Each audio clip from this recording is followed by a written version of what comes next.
Hello students, ये video खनिज एवं शैल के तीसरे भाग के बारे में है और इस वीडियो में हम जानेंगे विभिन्न प्रकार की चट्टानों के बारे में और इन चट्टानों में हम जानेंगे अवसादी, आग्नेय और कायांतरित चट्टानों के बारे में। तो चलिए स्टूडेंट्स जानते हैं हम विभिन्न प्रकार के चट्टानों के बारे में। तो सबसे पहले हम जानेंगे कि चट्टानें क्या हैं।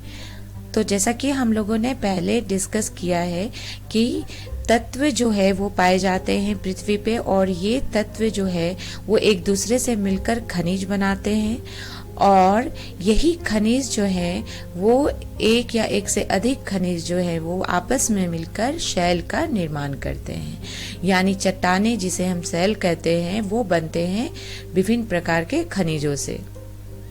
और ये चट्टान जो है कठोर भी हो सकते हैं और नरम भी हो सकते हैं और इनका विभिन्न रंग भी हो सकता है। जैसे ग्रेनाइट जो है वो कठोर चट्टान है जबकि शैल खड़ी जो है वो नरम चट्टान है। उसी तरह चट्टाने में विभिन्न रंग पाया जाता है। जैसे गैब्रो जो है वो काले रंग का होता है जबकि क्वार्जार्ट को हम दूधिया सफ़ेद में पाते हैं। तो इस तरह हम देख सकते हैं कि किस तरह विभिन्न रंगों और विभिन्न कठोरता वाले चट्टान पाए जाते हैं पृथ्वी पे। और सबसे आम खनिज जो है वो हैं फेल्ड्स्पार और क्वार्ट्ज जो पृथ्वी पे पाए जाते हैं और इन्हीं फेल्ड्स्पार और क्वार्ट्ज से ज़्यादातर चट्टानों का निर्माण होता है। अब यहाँ हम जानेंगे कि भूगोल में हम शैल का अध्ययन क्यों करते हैं। तो शैल का अध्ययन और मृदा का अध्ययन, यानी ये जो मृदा है वो बनते हैं शैल के टूटने से। तो ये शैल का अध्ययन और मृदा का अध्ययन जो है ये दोनों संबंधित है स्थलाकृति के अध्ययन से। यानी जो भी स्थलाकृति बनते हैं पृथ्वी पे वो संबंधित है शैल और मृदा से। और इस स्थलाकृति के बारे में हम पढ़ते हैं भूगोल में। इसीलिए भूगोल शास्त्री को शैलों का मौलिक ज्ञान होना चाहिए, क्योंकि जो स्थलाकृति के बारे में हम भूगोल में पढ़ते हैं वो संबंधित है शैल के अध्ययन से और मृदा का अध्ययन से। इसीलिए भूगोल में शैल का और मृदा का अध्ययन होता है। अब यहाँ हम देखेंगे कि शैल के कितने प्रकार होते हैं। तो अगर हम निर्माण पद्धति के आधार पर देखें तो 3 तरह के चट्टान होते हैं, शैल होते हैं, जिनमें हैं आग्नेय चट्टानें, अवसादी चट्टानें और कायांतरित चट्टानें। और इस आग्नेय चट्टानों को हम इग्नियस रॉक भी कहते हैं, अवसादी चट्टानों को हम सेडिमेंट्री रॉक भी कहते हैं और कायांतरित चट्टानों को हम मेटामॉर्फिक रॉक्स भी कहते हैं। और ये विभिन्न प्रकार के हैं क्योंकि इनका निर्माण जो है वो भी विभिन्न प्रकार से होता है। आइए यहाँ हम देखते हैं इन विभिन्न प्रकार के शैल का निर्माण कैसे होता है। तो आग्नेय चट्टानें जिसे हम इग्नियस रॉक कहते हैं वो मैग्मा तथा लावा से घनीभूत होते हैं। यानी जो भी मैग्मा पृथ्वी के अंदर से निकलते हैं वो पृथ्वी के सतह पे आके ठंडा होकर आग्नेय चट्टानों का निर्माण करते हैं। अवसादी चट्टानें जिसे हम सेडिमेंट्री रॉक कहते हैं वो बहिर्जनित प्रक्रियाओं के द्वारा शैलों के अंशों के निक्षेपण का परिणाम होता है। और कायांतरित चट्टानें जिसे हम मेटामॉर्फिक रॉक कहते हैं वो उपस्थित शैल में पुनः क्रिस्टलीकरण प्रक्रिया के कारण बनते हैं। और आगे हम और डिटेल में जानेंगे कि कैसे आग्नेय चट्टानों का निर्माण होता है और अवसादी कायांतरित चट्टानों का निर्माण होता है। तो चलिए जानते हैं इसे। सबसे पहले हम देखेंगे आग्नेय चट्टानों का निर्माण कैसे होता है। तो आग्नेय चट्टानों को प्राथमिक शैल भी कहते हैं क्योंकि सबसे पहले जो मैग्मा पृथ्वी के अंदर से निकलता है और पृथ्वी की सतह पे ठंडा होता है तो सबसे पहले बनने वाले चट्टान जो होते हैं वो आग्नेय चट्टानें होते हैं। और जितने भी चट्टानें होते हैं जो कि अवसादी और कायांतरित चट्टानें होते हैं वो इन्हीं आग्नेय चट्टानों से बनते हैं। इसीलिए इसे हम प्राथमिक शैल कहते हैं। तो जैसा कि हमने कहा कि मैग्मा जब ठंडा हो जाता है तब वो ठोस हो जाता है और इस तरह आग्नेय चट्टानों का निर्माण होता है। और आग्नेय चट्टानों जिसे हम इग्नियस रॉक कहते हैं तो यहाँ इग्नियस शब्द जो है वो बना हुआ है इग्निस शब्द से, जो कि एक लैटिन शब्द है और इसका अर्थ होता है अग्नि। तो यहाँ हम देख सकते हैं अग्नि चट्टानों का निर्माण कैसा होता है। यहाँ हम देख सकते हैं कि कैसे जो लावा है वो निकलता है पृथ्वी के अंदर से और फिर वो ठंडा होकर इन अग्नि चट्टानों का निर्माण करता है। और चूंकि ये सबसे पहले बनते हैं चट्टाने, और अवसादी और कांतरी चट्टाने जो है वो इसी अग्नि चट्टानों से बनते हैं, इसीलिए इसे हम कहते हैं प्राथमिक शैल। आइए यहाँ देखते हैं कि विभिन्न प्रकार के शैल का निर्माण किस तरह होता है। तो अग्नि चट्टाने जो होती हैं, जिसे हम इग्नियस रॉक भी कहते हैं, ये मैग्मा तथा लावा से घनीभूत होते हैं और इनका निर्माण जो है वो मैग्मा के ठंडा होने से होता है। अवसादी चट्टाने, जिसे हम सेडिमेंट्री रॉक भी कहते हैं, ये बहिर्जनित प्रक्रियाओं के द्वारा सेलों के अंशों के निक्षेपण का परिणाम होता है। यानी बहुत सारे बहिर्जनित प्रक्रिया होती हैं चट्टानों में, और उसके बाद ये अग्नि चट्टाने जो हैं वो छोटे छोटे टुकड़ों में बट जाते हैं और यही छोटे टुकड़े जो हैं फिर संघनन प्रक्रिया के द्वारा अवसादी चट्टानों का निर्माण करते हैं। कायांतरित चट्टाने, जिसे हम मेटामॉर्फिक रॉक भी कहते हैं, ये उपस्थित शैल में पुनः क्रिस्टलीकरण प्रक्रिया के कारण बनते हैं। तो यहाँ हमने देखा कि कैसे विभिन्न प्रकार के शैल का निर्माण होता है। आइए अब इसे हम और डिटेल में जानते हैं आगे। तो अग्नि चट्टाने जो हैं उनको हम प्राथमिक शैल भी कहते हैं, क्योंकि जो भी चट्टाने बनते हैं वो इसी अग्नि चट्टाने से बनते हैं। यानी जो भी अवसादी चट्टाने या कायांतरित चट्टाने होते हैं वो इसी अग्नि चट्टानों से बनते हैं, और अग्नि चट्टाने जो हैं ये सबसे पहले बनने वाले चट्टाने होते हैं, इसीलिए इनको हम प्राथमिक शैल यानी प्राइमरी रॉक भी कहते हैं। और ये बनते हैं जब मैग्मा जो है वो पृथ्वी के सतह पे ठंडा हो जाते हैं और वो ठोस हो जाते हैं, और इसी ठोस मैग्मा के रूप को हम अग्नि चट्टान कहते हैं। ये इग्निस शब्द जो है ये बना हुआ है इग्निस लैटिन शब्द से, जिसका अर्थ होता है अग्नि। आइए अब हम देखते हैं इस चित्र में कि अग्नि चट्टाने का किस तरह निर्माण होता है। तो यहाँ हम देख सकते हैं कि कैसे लावा जो है वो पृथ्वी के आंतरिक भाग से बाहर निकलता है और पृथ्वी के सतह पे ये ठंडा होकर ठोस हो जाता है, और यही मैग्मा का ठोस रूप जो है उसे हम अग्नि चट्टान कहते हैं। और ये अग्नि चट्टाने जो हैं ये प्राथमिक शैल भी कहलाते हैं। तो यहाँ हमने जाना कि अग्नि चट्टानों का निर्माण कैसे होता है। अब अग्नि चट्टाने जो हैं ये विभिन्न प्रकार के होते हैं, जैसे ग्रेनाइट। इस चित्र में जो हम देख रहे हैं ये ग्रेनाइट अग्नि चट्टाने हैं। गैब्रो, बेसाल्ट, पेगमाटाइट, टफ और ज्वालामुखी ब्रेसिल। तो ये जो चट्टाने हैं विभिन्न प्रकार की, ये अग्नि चट्टाने होते हैं, और इनका वर्गीकरण जो है इनके बनावट के आधार पे होता है। तो यहाँ हम देख सकते हैं कि कैसे विभिन्न अग्नि चट्टान जो हैं इनकी बनावट एक दूसरे से भिन्न है। तो यहाँ पे हमने देखा विभिन्न प्रकार के अग्नि चट्टाने। अब देखेंगे हम अवसादी चट्टाने, जिसे हम सेडिमेंट्री रॉक भी कहते हैं। तो अवसादी या सेडिमेंट्री शब्द का उत्पत्ति जो है वो होता है सेडिमेंटस शब्द से, जिसका अर्थ है व्यवस्थित होना। आइए यहाँ हम समझेंगे कि कैसे अवसादी चट्टानों का निर्माण होता है।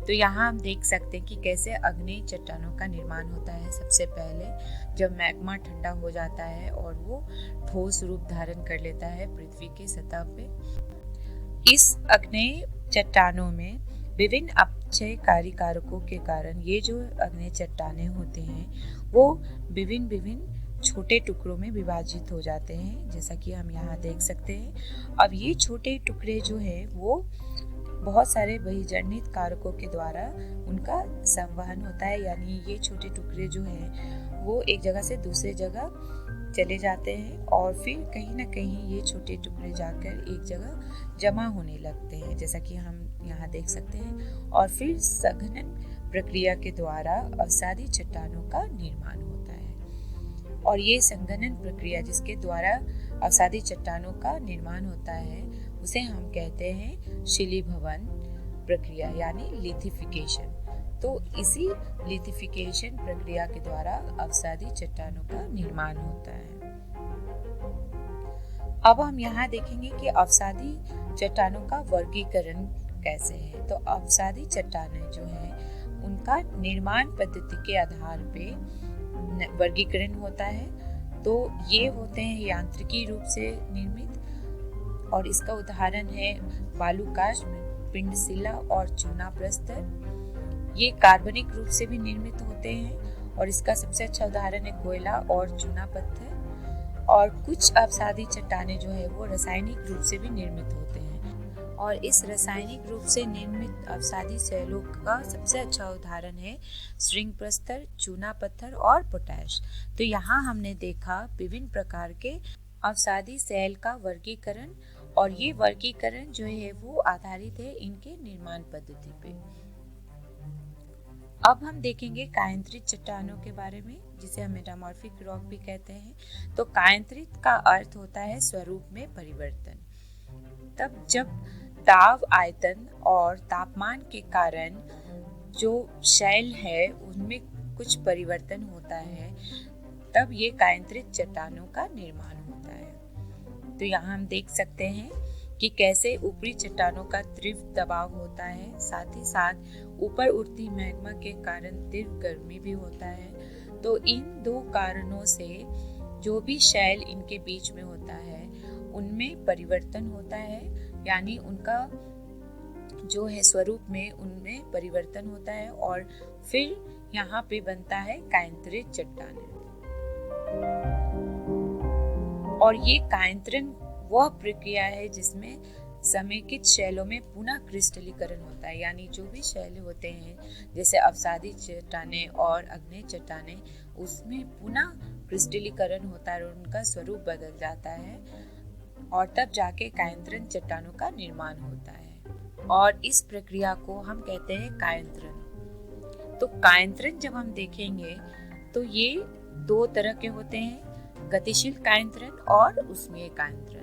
और ऊष्मीय कायांतरण जो है फिर से होते हैं दो तरह के, जिसमें है संपर्क कायांतरण और प्रादेशिक कायांतरण। आइए अब हम जानते हैं विभिन्न कायांतरण के बारे में कि ये गतिशील कायांतरण और ऊष्मीय कायांतरण क्या होता है।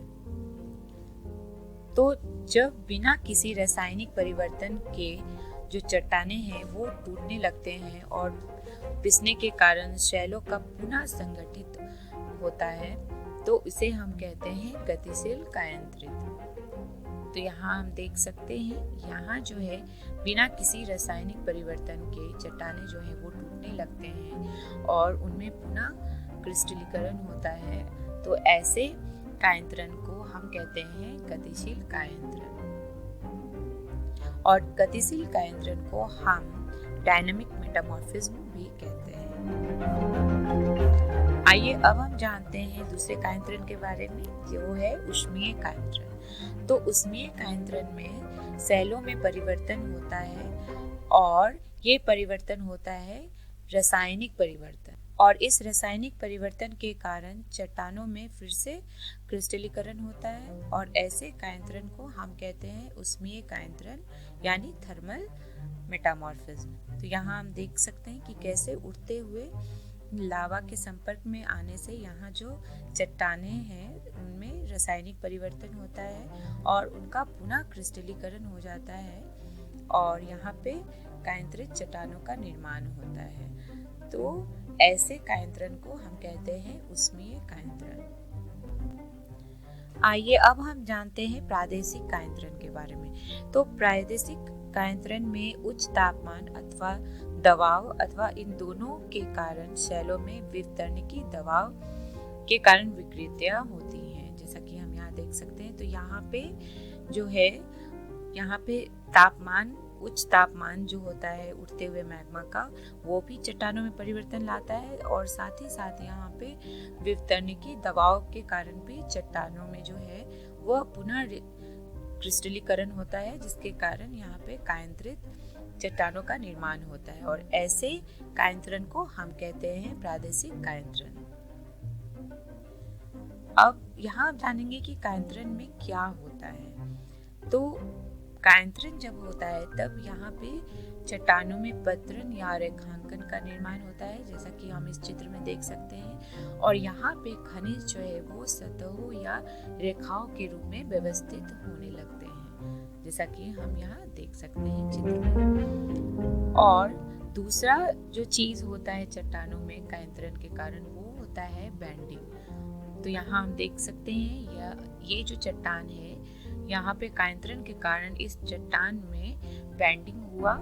और बैंडिंग क्या है, तो बैंडिंग जो है इसमें खनिज का पतली और मोटी सतह बन जाता है। तो यहाँ हम देख सकते हैं इस चित्र में कि कैसे डार्क और लाइट रंग के जो है यहाँ पे पतली मोटी सतह बन गए हैं, और इसे हम कहते हैं बैंडिंग। तो कायांतरण के कारण चट्टानों में या तो पतरन या रेखांकन का निर्माण होता है, और या फिर बैंडिंग होता है। अब कायांतरित शैलों के प्रकार के बारे में हम जानते हैं। तो कायांतरित शैल जो हैं वो दो तरह के होते हैं, पत्रित शैल जिसमें पतरन का निर्माण होता है, और अपत्रित शैल। तो यहाँ हम देख सकते हैं ये पत्रित शैल का चित्र है, और इसे हम फोलिएटेड मेटामॉर्फिक रॉक्स भी कहते हैं। और ये है अपत्रित शैल का चित्र, जिसे हम नॉन फोलिएटेड मेटामॉर्फिक रॉक भी कहते हैं। तो पत्रित शैल में, जैसा कि हम लोगों ने पहले डिस्कस किया है, यहाँ पे पतरन या रेखांकन का निर्माण होता है कायांतरण के कारण, इसीलिए इसे हम पत्रित शैल कहते हैं। और अपत्रित शैल में जो है ये पतरन का निर्माण नहीं होता है कायांतरण के कारण, इसीलिए इसे हम नॉन फोलिएटेड या अपत्रित शैल कहते हैं। तो यहाँ हमने जाना कायांतरित शैल के प्रकार के बारे में। और सबसे अच्छा उदाहरण जो है पत्रित शैल का वो है ग्रेनाइट और स्लेट, और अपत्रित शैल जो है वो होते हैं संगमरमर और क्वार्ट्ज। तो इस वीडियो में हमने सीखा विभिन्न प्रकार की चट्टानों के बारे में, और जाना कि अवसादी चट्टानों का निर्माण कैसे होता है और किसे कहते हैं, आग्नेय चट्टानों का निर्माण कैसे होता है, और कौन कौन से आग्नेय चट्टानें होते हैं, और साथ ही साथ हमने जाना कि कायांतरित चट्टानों का निर्माण कैसे होता है और कायांतरण प्रक्रिया किसे कहते हैं। संदर्भ के लिए हम देख सकते हैं एनसीईआरटी बुक भौतिक भूगोल के मूल सिद्धांत। अगले वीडियो में हम देखेंगे शैली चक्र, जिसे हम रॉक साइकिल कहते हैं। धन्यवाद।